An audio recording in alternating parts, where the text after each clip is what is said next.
Ok, hello xin chào mọi người đã đến với kênh của mình là David Timon. Và mình sẽ chơi Angry Epic phần 1. Và giờ bắt đầu chơi nè các bạn thấy không, tụi mình đang chơi này.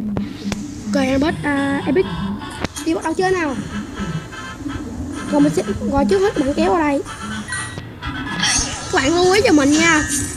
Cái này mình đã chơi qua rồi, nhưng mà tại cái này mình đã chơi qua rồi, nhưng mà tại thằng em mình nó lỡ tay nó bấm shop thì nó bị mất mấy cái màn kia rồi, nên như vậy bây giờ mình phải lại.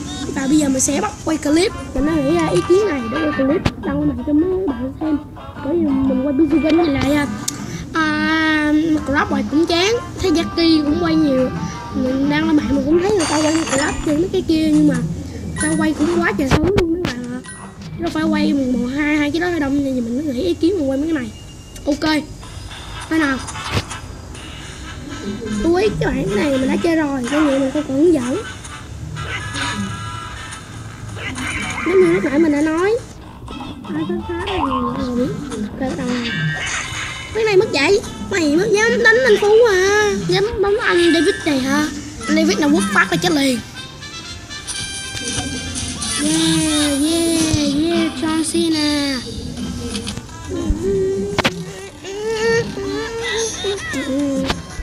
Ok. Because bắt đầu tiếp thôi nào.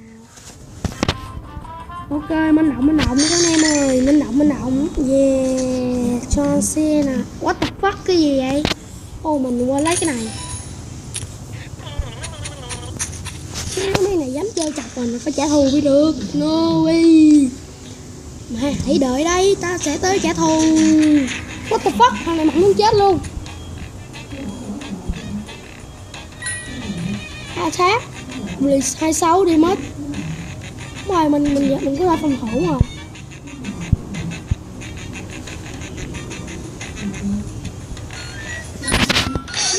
Mình tưởng nó chỉ gì hay lắm chứ. Rồi bây giờ mình bắt đầu phòng thủ nè. Quên, mình có chơi à. Rồi ok, bây giờ chúng ta phòng thủ. Mình rồi thằng đó tấn công mà là mình chỉ bị mất một ít máu thôi, mình đã phòng thủ. Thế rồi mình cũng không tiếp thằng này. Này là mày. Ôi, một phát nữa. Chết đi mày ơi. Một phát nữa nè. Rồi bây giờ mày giết tao một phát rồi, chúng ta sẽ phòng thủ tiếp như này. Hello, hút tao nữa đi. Hút đi. Tao cái gì mà mọi người. Để chơi. Ôi, mình có quả táo rồi. Không phát. Ok, ui, cú chém đại ca, đây chết mất máu luôn. Thấy rồi nhanh. Holy tree. Bao one. Yeah, tiếp thôi.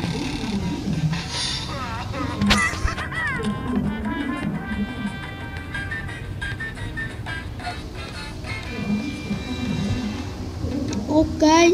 Ok. Đây là cái bộ phim nào mấy thằng này đang nhất thằng sóc, mình phải tới cứu để phát thằng sóc. Ok. Cái này. Ôi, chạy hồ đi.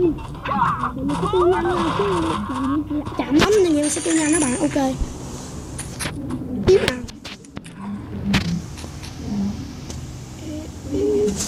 Thôi nào, ok. Đồ mình gọi cái thằng nhỏ thì mình sẽ quất trước, thằng nhỏ sẽ bị what the fuck. Thằng này chơi dâm dê dữ nhờ. Biết nè. Rồi nó giết mình rồi. Cái sau đó mình sẽ phòng thủ. Mày nó trong đi. Tấn công đi. Người. Chết.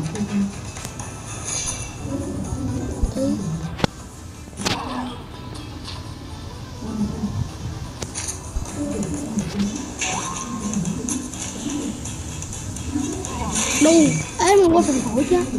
Cho nó ăn cú cuối cùng của mình đây. Cú đáng chí mẹ, đứt đầu luôn. Quá là mạnh mẽ. Yeah. The winner, you are the lose. Pick lose. The Albert win. Yay, cho anh xin nào. Ok, mình sẽ bắt đầu nào. Một bài tiếp theo. Ok nè.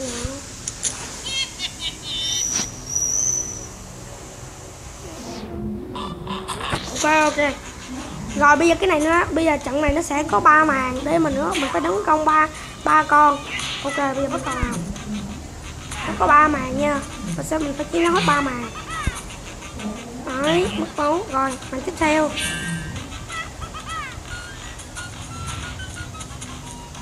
Rồi, mình phải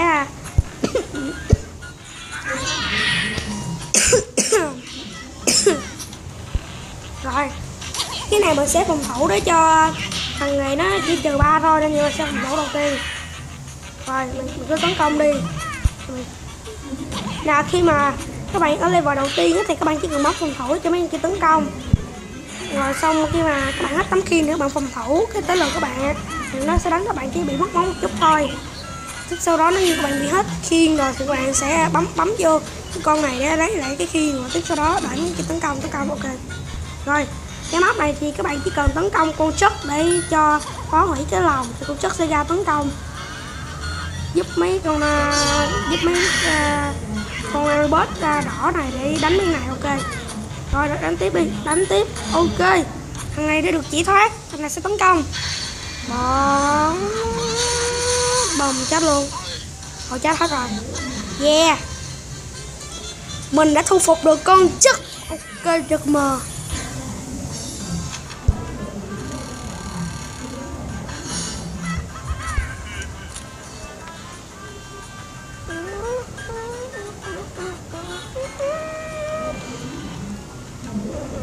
Ok, mấy này mình đã giải thích được con chất ở nhà giam. Ok, chất nào. Ok, mà tiếp theo. Yeah, trời ơi, chơi nè các bạn.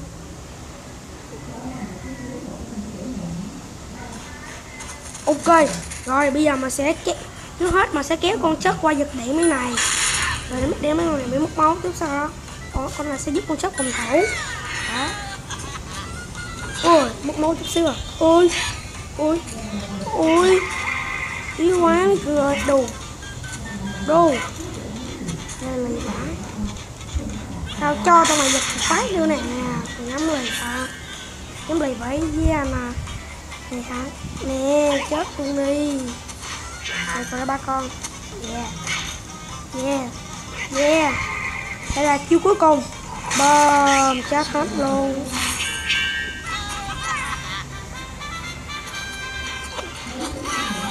Game này thua hết rồi. Yeah, I'm the win.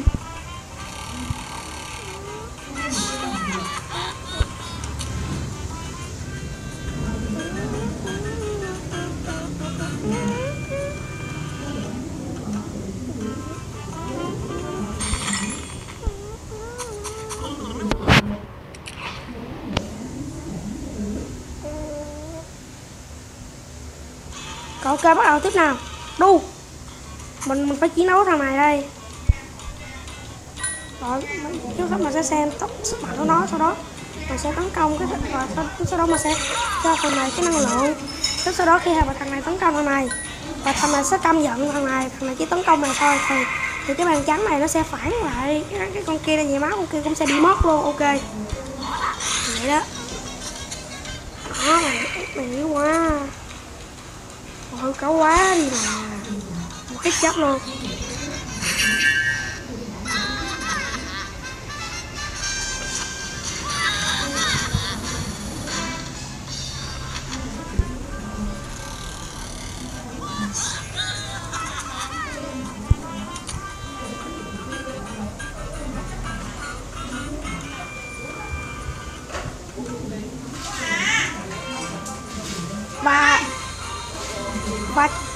Và channel của mình tới đây kết thúc rồi. Các bạn nhớ like và subscribe cho mình nhé. Lần sau mình sẽ chơi tiếp. Ok.